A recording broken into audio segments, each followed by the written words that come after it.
Good morning. Welcome to the Upper Deck for Pinstripe Chronicles. Cue the music. If I can find the music. Find the music.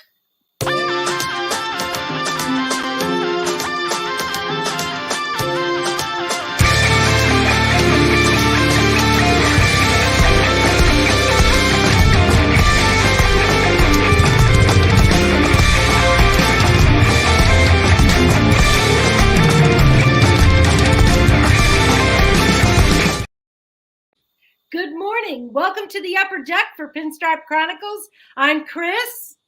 I'm Lynn.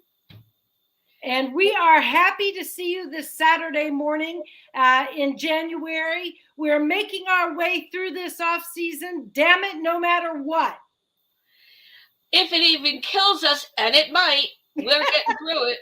And hey, wow, the room is crowded already, and I'm loving it. So hey, FL Diver, Lori, Jonathan, Uncle Tats, FJ, Jonathan, Strike Zone, and so glad to have you here as always. And let's just get right to it. And Anthony, welcome. Welcome. Glad to see you here again with us. And let's just kick it off with the trivia question of the week, shall we? Absolutely. Okay, we shall. So here we go from, you guessed it, from Spencer. So 2024 will celebrate another slew of anniversaries in New York Yankee history, including the 15th anniversary of the opening of the new Yankee Stadium and their 2009 championship. Wow, 15 years since we won a cup is what that means. It's understandable why viewers may wonder why this week's trivia question centers on the 2012 playoffs. It was during these playoffs, October 13th, that it would be the last time these two New York Yankees would play on the field together. Who were the players? So during the 2012 playoffs, caffeine, don't fail me now. Who were the two New York Yankees that would last play on the field together? Thanks, Spencer, for another goodie. So put your guesses in the chat. Yeah, put your guesses in. Lori always rings in first. Who's going to beat her this week? Anyone going to beat her this week? Put the answers in there, and we'll give you the answer at the end. And what a week we had. We had arbitrations. We had acquisitions. We need answers. Lynn, what was going on in Yankee land this week? Well, so in terms of arbitration, that was the one thing that where we could say taking care of business was clear. They got the newcomers and their impending arbitration on the table and right off the table. So all clear with Victor Gonzalez and with Grisham and Verdugo, and of course with Soto now exceeding Ohtani's previous record. With Soto getting $31 million. So he now has the highest 1-year arbitration deal in history. So who's gonna beat that? I'm sure someone will at some point. And that's just a harbinger of things to come when he is up, when his contract, when it's time next year, when he's a free agent or whatever, or if they're able to extend him, right. It's going to be record numbers. Absolutely. And they've already laid down the gauntlet, giving him, past Ohtani numbers. So, and maybe that's why the pockets aren't opening the way this week showed them to. So, and we'll get into that. And also settled without going to arbitration were Nestor, Holmes, Johnny Lowe, Schmidt, and Torres and Trevino. So, and I had the chance to stop in and chat on the guys' show on Friday, and to me, I thought that Nestor's number, they gave him 3.95 mil, avoiding arbitration. And when I compare that to the fact that they gave Holmes $6 million, I have a question. I don't, admit it, everybody. We complain. It's complaints a go-go about Holmes in this chat. and on Twitter. No one has much confidence in Holmes, and he's always made us nervous as the closer. And so why the money love to Holmes over Nestor? And yeah, we could say Nestor didn't have a great season, but do we have amnesia and forget that he didn't have much of a season last year? And what he meant to us pre-injury. I frankly just don't get it. The math doesn't math, Tat says. Well, yeah. Tats, math never maths with me. Yeah, me neither. But even I know that 3.95 is less than 6 million. So by quite a lot. By quite a lot. And I'd have to carry a lot of ones and bring down fours and all that nonsense. I'm not doing that. But I just don't get the lack of Nestor respect. Tell me I'm wrong.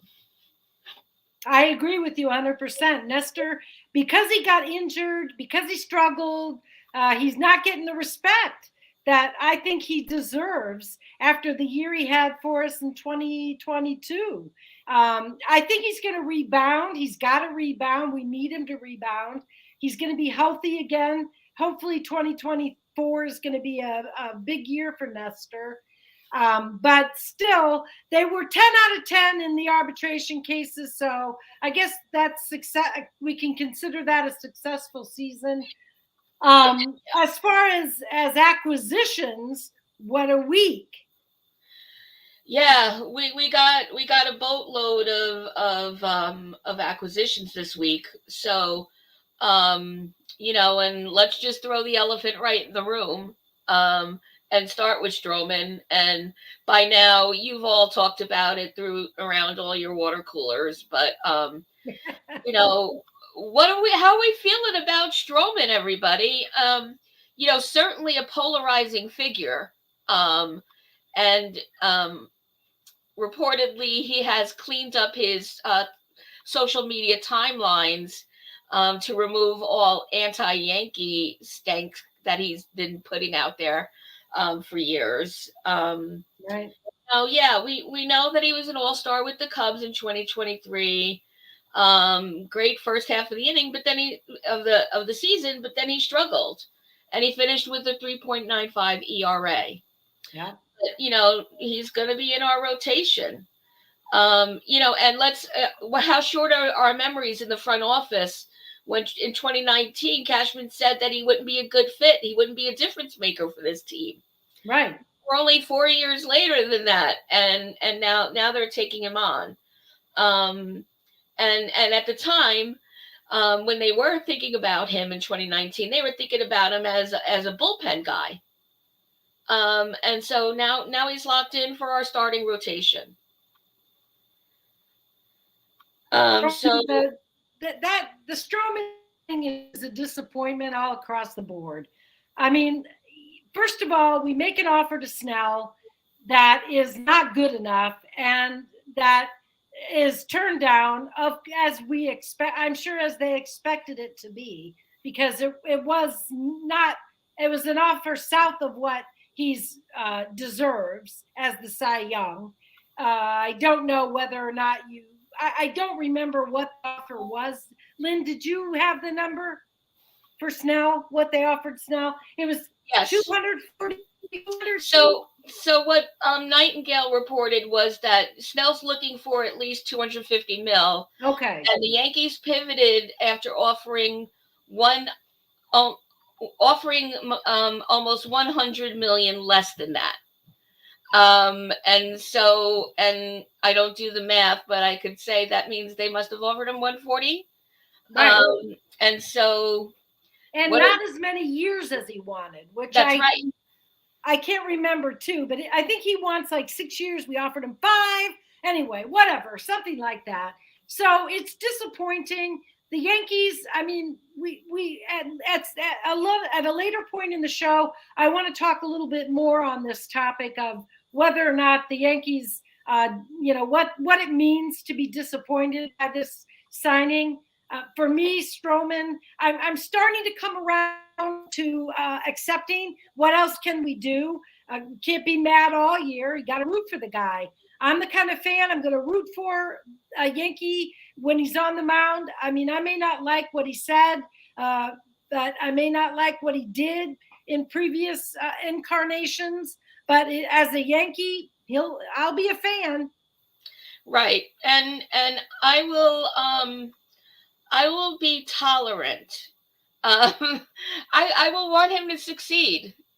Just like I wanted other guys that I had a huge problem with to succeed. Will I be a fan? Will I wear his shirt? Will I any of that stuff? Who knows? It took me a long time, but I did come around on Johnny Damon just in time for him to leave. Okay. That's true. But and I'm seeing in the chat here about Stroman, and FJ saying that he would rather that Stroman be number 4, and the projection is that he would be number 3 behind Rodon, and right. And then Nestor at 4 and Schmidt at 5. So that's the current projected rotation unless something else happens. Fair point. He wanted to become a Yankee, and so that's a good sign. But does he know the Yankee way? And I'm putting that in quotes, and it refers to what Chris teased a moment ago that she'll bring up later. But is he going to represent the Yankee way, the brand, the culture of being a teammate, and keep the private, pot stirring stuff to himself, and just right. Project the public image that we need and want from somebody that's supposed to be one of the top out there. And let's address the elephant in the room too. The Yankees are done. That's my opinion. They're not going to go out and still sign Snell. They're not going to trade for Cease or Luzardo. I think that this is the rotation. I think we're done. And the Yankees, and they got Luke Weaver, right, Lynn? They got Weaver, yep.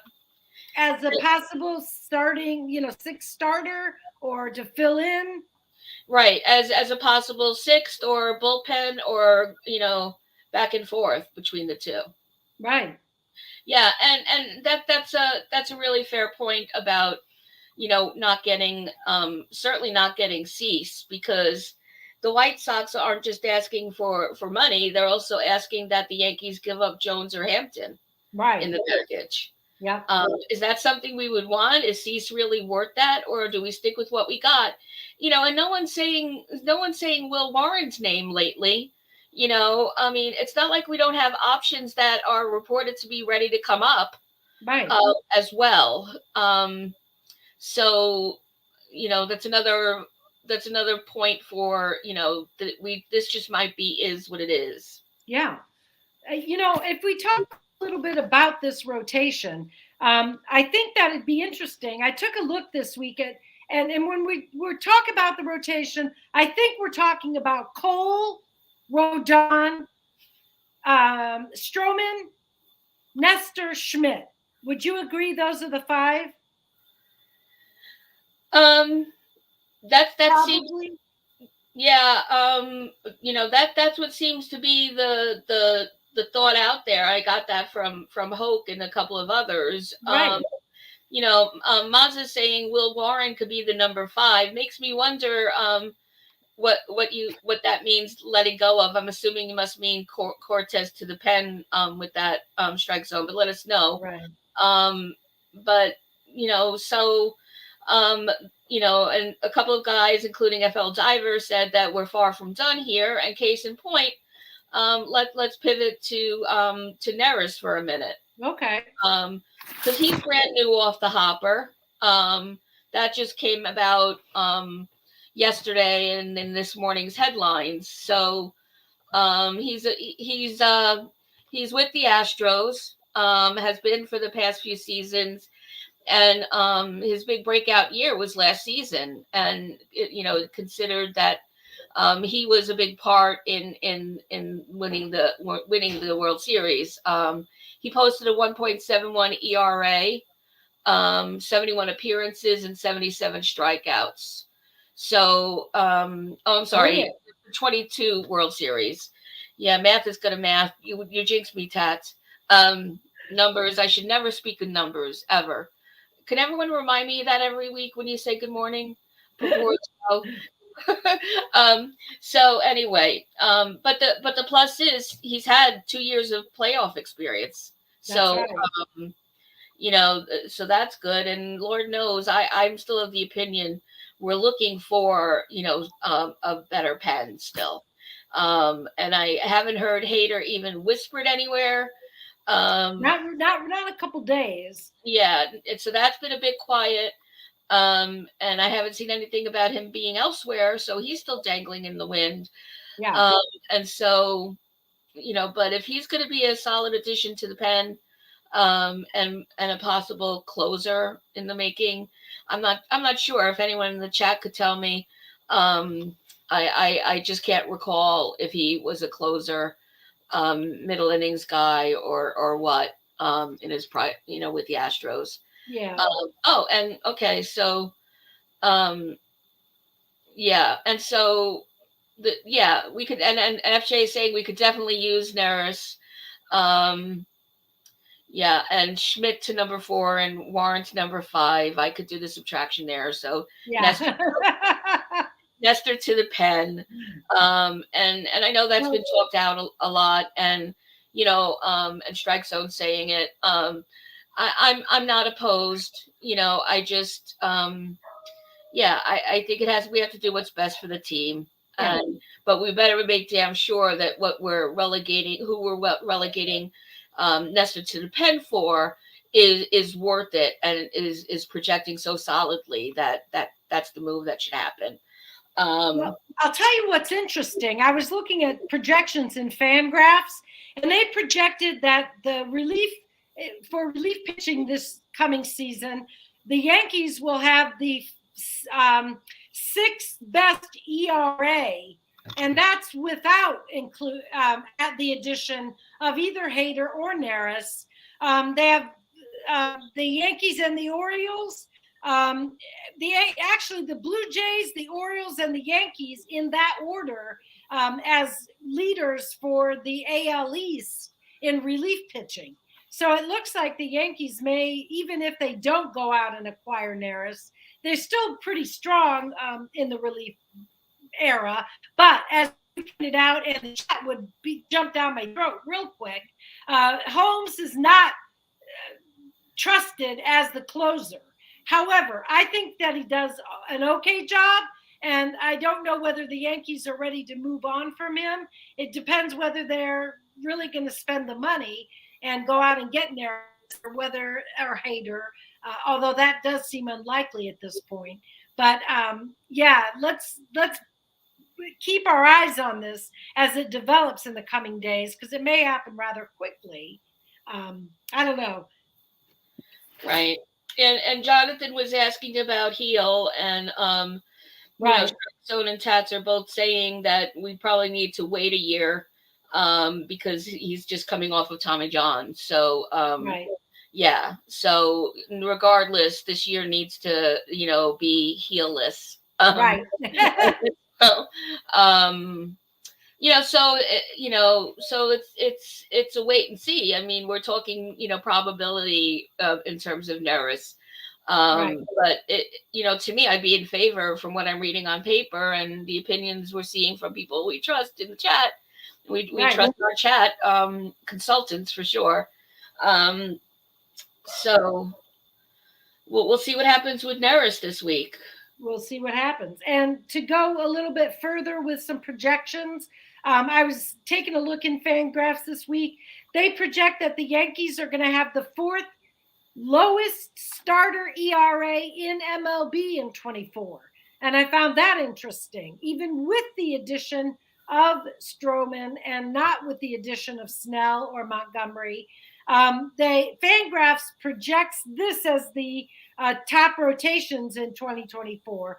Braves at number 1, Mariners, Giants, Marlins, Yankees. After that, Blue Jays. So the top 5 rotations expected in 2024: Braves, Mariners, Giants, Marlins, Yankees, Blue Jays. Marlins and the Yankees are tied. So there's 6 teams, but top 5. Fangraphs also projects that the Yankees will have the 4th best winning percentage as starting staff in 2024, behind the Astros. So that's, I thought, interesting. And Fangraphs projects the Yankees to win the AL East, which I would like to also endorse. I think that we're going to see the Yankees, even with this starting staff, take the lead in the AL East this year.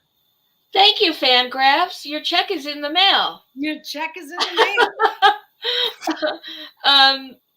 Yeah, and so, look, I'll take it. I'm a little bit puzzled by being tied with the Marlins. I need to look into the Marlins a little deeper. Yeah. But I'll still take what they're throwing down. And just noticing in the chat, Chris, I'm sorry, go on with the projections though. Oh, okay, yeah. Well, what I was going to say is that Fangraphs projects this as the AL East standings for 2024. Yankees, Blue Jays, Rays, Orioles, Red Sox. So I think that it's interesting. The Orioles surprised everybody last year. So it'd be interesting to see if they're able to come back this year. They haven't made significant moves in the free agent or the trade market that I'm aware of. Maybe they're just waiting. But I think that it's at least encouraging that the Yankees are the projected front runners for the AL East. And all this is down, I think, to the acquisition of Juan Soto. And we can go into that next if you're ready. Yeah, sure. Let's do it. Let's talk about the guy. Yeah, I thought that we could maybe make the connection here. I mean, the Yankees had a disastrous, let's face it, 2023 was an offensive nightmare for this team. And one of the things that the response to that disaster, even so-called by Brian Cashman himself, was the acquisition of Juan Soto. And just that bat alone makes all the difference in the world. That's throwing a lot of money down on something we don't know yet. Yeah, it's throwing a lot of money down. And I mean, Brian, I think that, it was a drastic reaction to the season we had, but it was necessary. And I think it's only necessary to mention that I spent some time doing deep dive into Soto this week. I was not as familiar as some of you in the chat might be with his amazing accomplishments. But I mean, he's at the tender age of 25. What has he not accomplished? He's a World Series champion. He's a 3-time All-Star. He's a 4-time Silver Slugger Award winner. He was the 2020 batting champ. He's just got an unbelievable background. He was the co-winner of the Babe Ruth Award back with Steven Strasburg. He was the National League MLVP runner-up in 2021. And he's been called the most disciplined young player ever. He has the best batting eye in Major League Baseball. And he's been compared to Barry Bonds, Ted Williams, and Mickey Mantle. So, I mean, there's just nothing about Soto that seems too big to say. Wow. Well, that's why he's considered a generational, talent and the phenomenon that he is. Absolutely. Brendan Cuddy and Chris Kirshner this week wrote about him. They said he's a transformational bat and that acquiring Soto changed the entire complexion of the Yankees' outlook heading into 2024. And I mean, truer words could not have been spoken. The very fact that you have Juan Soto in the lineup makes this whole lineup better. It just immediately better. It checks all the boxes for sure. Yeah. It can't be denied that, he wants to be here. He has the record. He has what appears to be the ethics and makeups that you want for a guy in pinstripes. Oh yeah. And also the right kind of attitude to have an attitude. Oh yeah. Yeah, he's a show off and does some of that stuff, but you also get the flavor for how he's a team guy and Yeah. won't let that get in the way. Doesn't seem to have the temperament of being a drama llama in the clubhouse, Right. the way I'm concerned about with Stroman, for example. So, and you're absolutely right. On paper, he's going to be a huge difference maker. And to know that we could like sort of lean back and never breathe a sigh of relief, but feel pretty good about our setup for outfield this year. Oh yeah. I don't remember a time when it's been so rich. No, And I so, agree 100%. And Fangraphs projects Soto will be the number 2 WAR leader behind Ronald Acuna Jr. So I thought that was an interesting projection for 2024.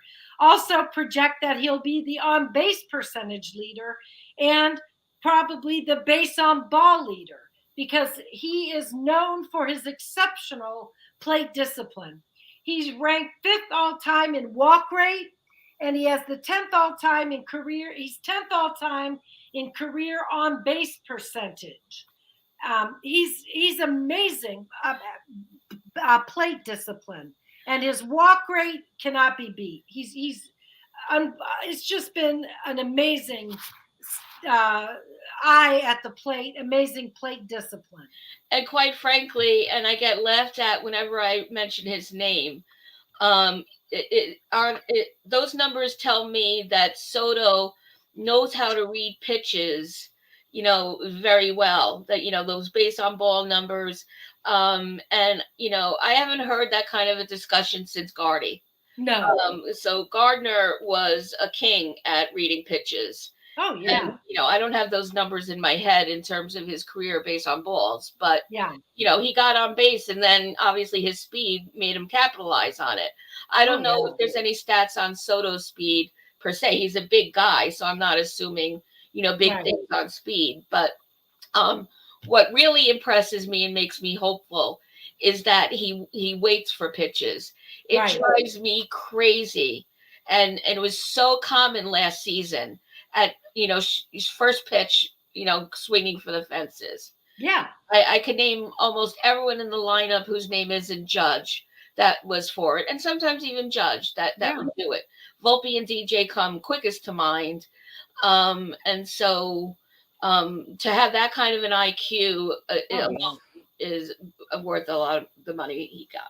I agree. And Michael Bauman of Fangraph said he wrote an article that has an interesting title. It's Juan Soto is going to score a bajillion runs hitting in front of Aaron Judge. And I think he makes the most interesting point. He says that what we've got now for the Yankees is the best on base guy of his generation, batting ahead of the best power hitter of his generation. And this is going to be so exciting for us going into the season this year. I mean, Soto hitting ahead of Judge, it's unbelievable. Yeah, absolutely. And hey, morning, Mr. Barros. And Mr. Barros is saying that he should bat in front of Judge because he's almost guaranteed to get on base. Oh, yeah. And I think that's what those numbers are absolutely spelling out for us. Yep. And hello to Spencer, who snuck in since we've been talking those projections. Just to throw out some numbers of what Soto's done in terms of walks, he's drawn at least 130 walks for at least the last 3 seasons. Only Joey Votto shares this distinction. He's the only player with more 130 walk seasons Then Bonds had 7. Babe Ruth had 9. Soto is 25. He already has 3. So, I mean, he's just going to continue to add to these totals. He's up there. Like I said, Votto has 3. For example, Mark McGwire had 2. He has the 3rd highest OBP since 2000, which makes him one of the best hitters for the last 25 years. So today's show, I can't say enough good things about Juan Soto. We've got the pitching. Fangraphs is projecting our pitching staff to be in the top 5 for the 2024 season. The offense has been instantly improved with the acquisition of Juan Soto. I think 2024 does not look as dark and perhaps maybe as dim, I should say, as I thought when we did not make the acquisition of Yamamoto. We did not make the acquisition of Snell. I think we're going to be okay in 24. Yeah, and that seems to be the popular opinion across social. And we use every opportunity to complain in this family. Oh yeah. So I think that we're mostly good with what's been happening. And hey, Chris, good to see you. And let's see who else got Cisco. What's up? Good to see you here as well. And so I think we're set up pretty nicely, but a lot of people in the chat think we're not done yet. So that remains to be seen.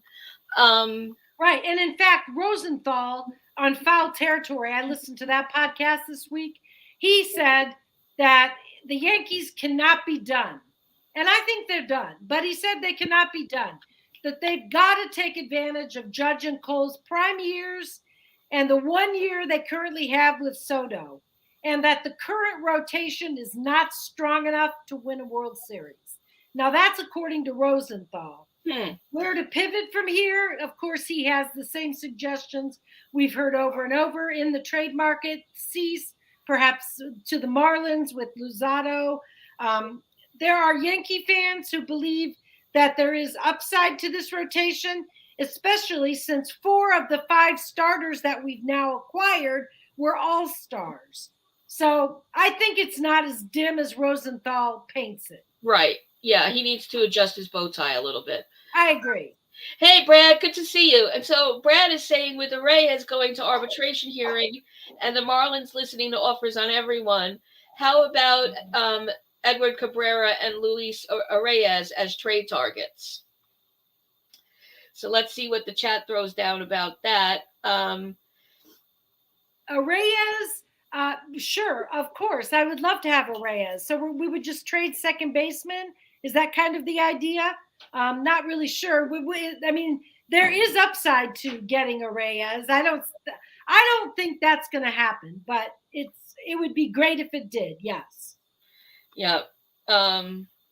What makes anyone think Yankees? So Spencer's saying, what makes anyone think Yankees are done with deals? And Strike Zone had said the same.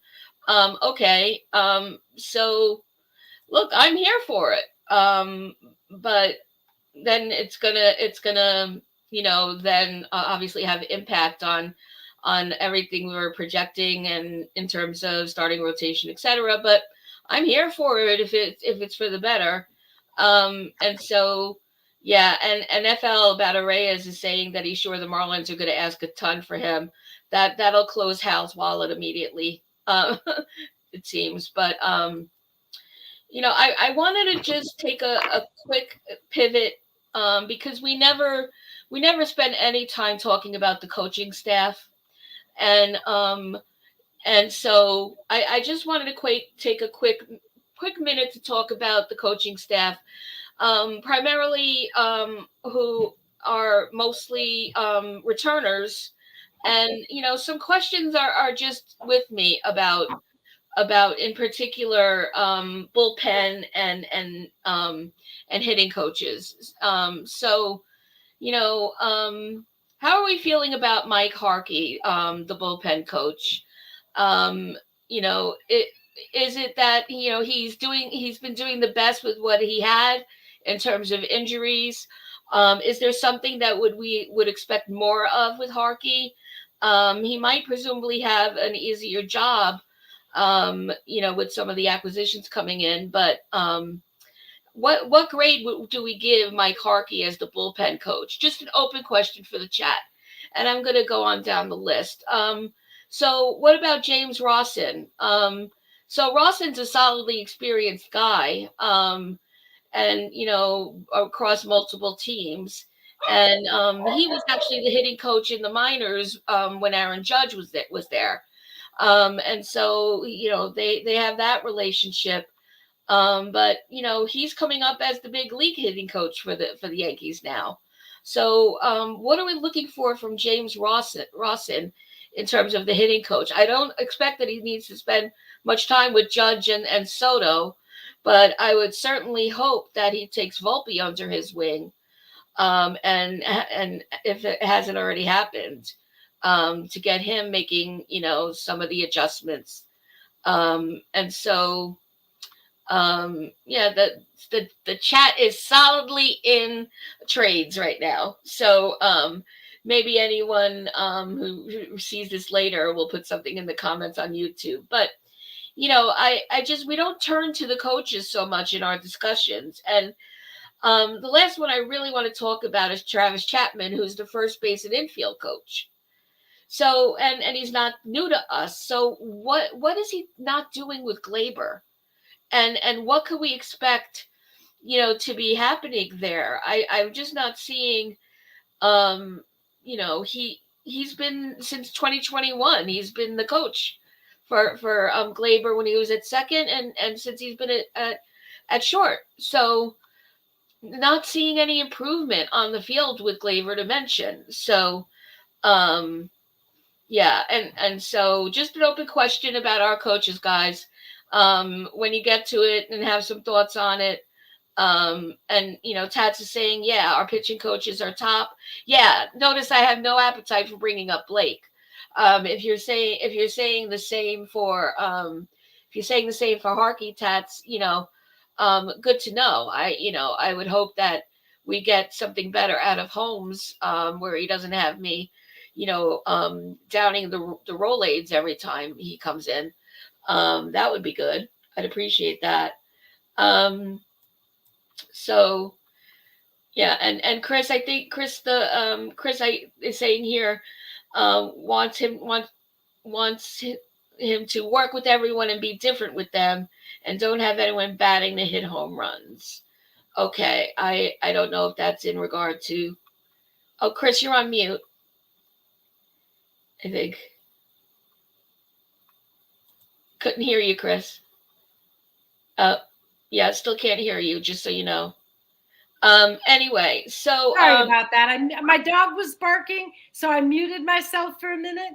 I just wanted to agree that with the chat that the Yankees need to address, for especially someone like Volpe. I mean, yes, it's nice if he hits 21 home runs or 24, but if he makes contact and brings his average up to closer to league average, that would be the most beneficial thing that could happen for this Yankee offense. Okay, and I would agree. I'm 100% on that.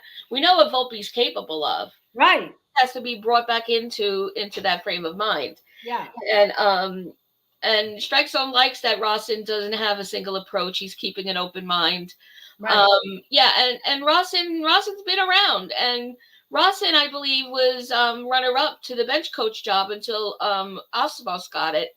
Am I saying that right? Osmos? Osmos, yeah, that's close. Yeah, anyway. So, yeah, solid point there. And so, right, okay. and Chris is agreeing with what Strike Zone just threw down there. Okay.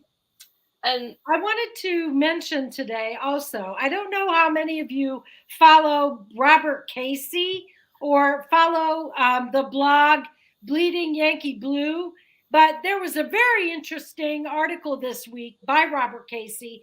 I think he's the chief. Anyway, he said he had this to say in his article. He said, and this is, I think, in response to the whole off season as a overall. I'm sitting here wondering if it's worth my time, Susie and Jenna's time, to continue to write about the Yankees, where I have literally lost passion for. I forgot what being a fan truly is.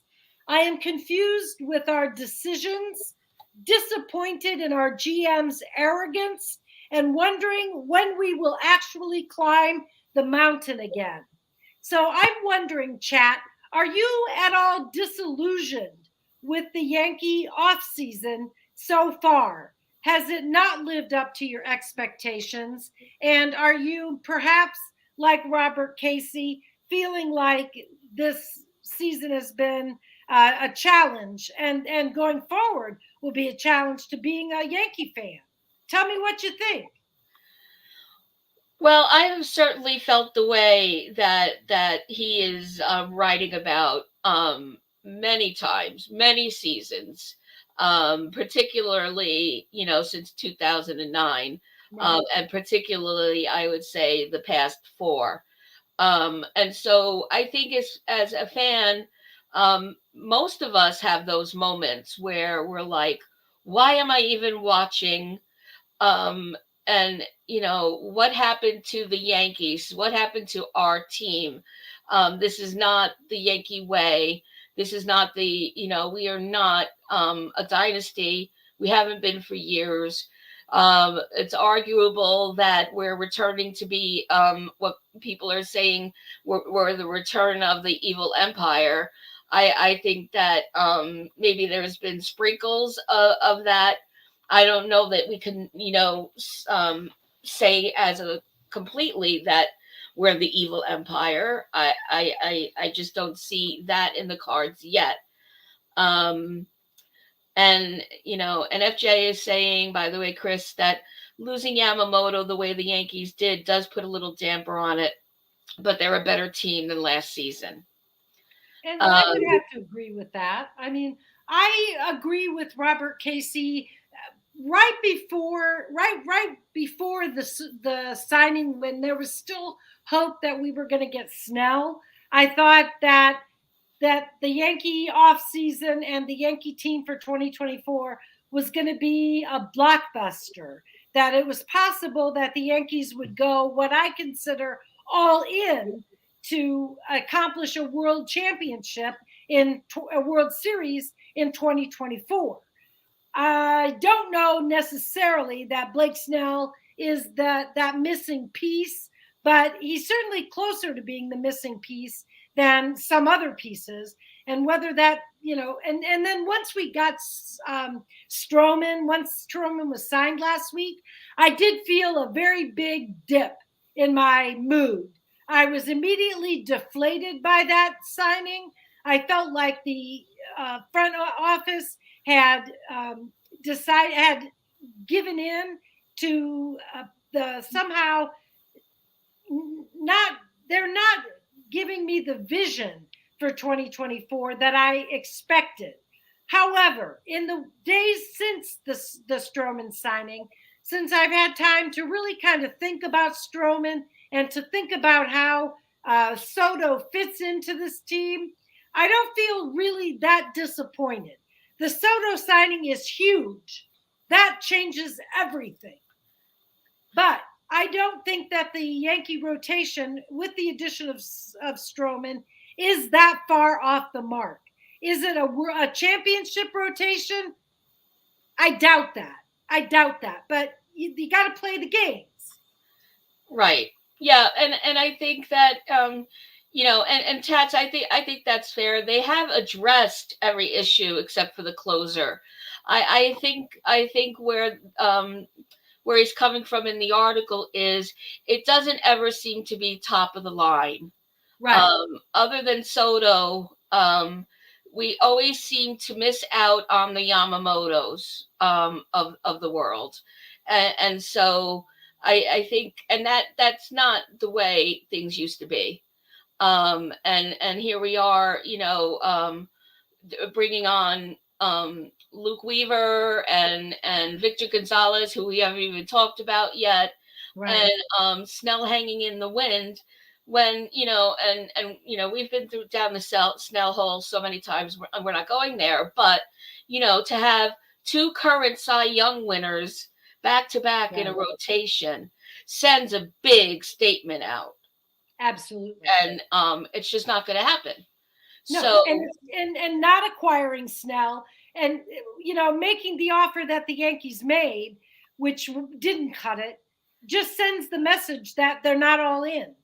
I mean, and really, like Rosenthal pointed out on Foul Territory, we only have a certain window of opportunity with Cole, Judge, and Soto, and that opportunity is right now, because Soto is a 1-year contract, unless, of course, there would be an extension, which the Yankees don't like to do during this. That's very unlikely that that's going to happen before, maybe even before Soto becomes a free agent next year. Right. Yeah, and so and Spencer was saying that there wasn't really a need to change much of the existing Yankees team. I lost the comment to begin with, and I would say that there were definitely flaws and holes that needed to be addressed, and I agree with Tats that primarily they have been addressed, but Stroman over Snell is a question mark to me. It's a question mark. And dollars I'm sure are always at play. But when you look at their budget, you just have to wonder. And so yeah, I think that in LI, LI, I've seen your comments. I'm watching them roll by, and I don't know what DJ did to you in a former life. I really don't, but I hope there could be some karmic conclusion to it, because, DJ is, you're really undervaluing DJ's contribution to this team. You're forgetting that he's a utility guy, and you're forgetting his that he is a clutch hitter that has been very much needed and has come through when needed. And I could go on about that. But well, we could say too, now DJ is our third baseman. There's some speculation and fans out there who would like the Yankees to go out and get a third baseman to round out the roster for 2024. I don't see that happening. I really don't. I think DJ is the third baseman. That announcement's already been made. Right. And not to say that Peraza isn't going to be a factor, and knows when or how early in the season. Right. And, it's all going to depend on who needs to pivot where if we stay healthy. And so that's the key to any season. And we've been plagued for years and years. And so I'm hoping, and if you're seeing that highlighted chat, everybody, we now have a function called Super Chat. And if you want something highlighted, you pay for it. And here it is, putting it up here. So talking to LI is like talking to a wall. He makes 0 sense all the time. Thank you for your comment, and for super chatting us, Anthony Garcia. And so I think we're at the point, Chris, before I give the answer to the trivia question of the week, I wanted to just give that tomorrow. Well, first of all, I want to make note of the fact that today is January 14th. And so we are exactly 1 month away from Pitchers and Catchers reporting, which is on February 14th. Love, the love day. Love me some love. Field practicing on tomorrow, 1 month from tomorrow. Light is at the end of the tunnel, so hooray for that. But tomorrow is International Signing Day. And so starting tomorrow through December 15th is when all 30 clubs get to sign the top-notch prospects from around the globe. And get them into their farm systems. So I would just recommend that everyone take a look at Leo DeVries, or DeVries probably. He's a shortstop from the Dominican Republic. Take a look at him. I'm going to put the article from MLB.com in the chat. for those that are interested. And the top prospects for my read is that it's rich with shortstops and outfielders. Now, we're good on outfielders for a long while. We hope and pray. But interesting to see the talent in DeVries and some others that are at the top of the prospects list. So want to give that a mention as something starting tomorrow. That will be in the news. So more prospect news coming. More prospect news coming. Yeah, starting this coming week. So, Chris, is there anything else you want to add to anything? I don't think so. I think that pretty much covers what I had for today. To address the Casey article, because I feel like fans this season, this off season, we had so many high expectations, and after Soto, I think that there was some unrealistic expectations. So now we're, I think, getting our expectations back down to earth, and I'm really looking forward to the season, even if we don't make any more moves. I feel like we're getting solid. However, I would love to see Hector Neris make this, I would love to see that deal go through this week. Yeah, I would too. I wonder what we're going to be saying next week. I know. And so Elliot wants everyone to know that tomorrow is National Hat Day. I want you to know that tomorrow is when the Bills are going to win the playoff game that they should be having today. But it snowed out in Buffalo. Go figure. In Buffalo. Can you imagine what those poor people are dealing with up there? Anywho, back to baseball talk. But you will know it. I have the two goats right here today. I'm representing both. So anyway, so for those that weren't here at the top of the show, Spencer's goodie of the week talks about this year 2024 being the 15th anniversary of the last time we won the World Series. I don't think I could quite say happy anniversary to that. But really, the trivia question centers on the 2012 playoffs. It was during these playoffs that it would be the last time these two New York Yankees would play on the field together. Who were the players? And I shall reveal. Hold on to your breath. A-Rod and Jeter. Cool. One of the 2012 playoffs versus the Tigers. It's noteworthy because 2024 is the 20-year anniversary that A-Rod was traded to New York, and the 10-year anniversary of when Derek Jeter played his final season. Thank you, Spencer. What an excellent, excellent question. Yeah, trivia that comes with rich history. Thanks a lot, Spencer. We appreciate it every week. Absolutely. And we appreciate the chat.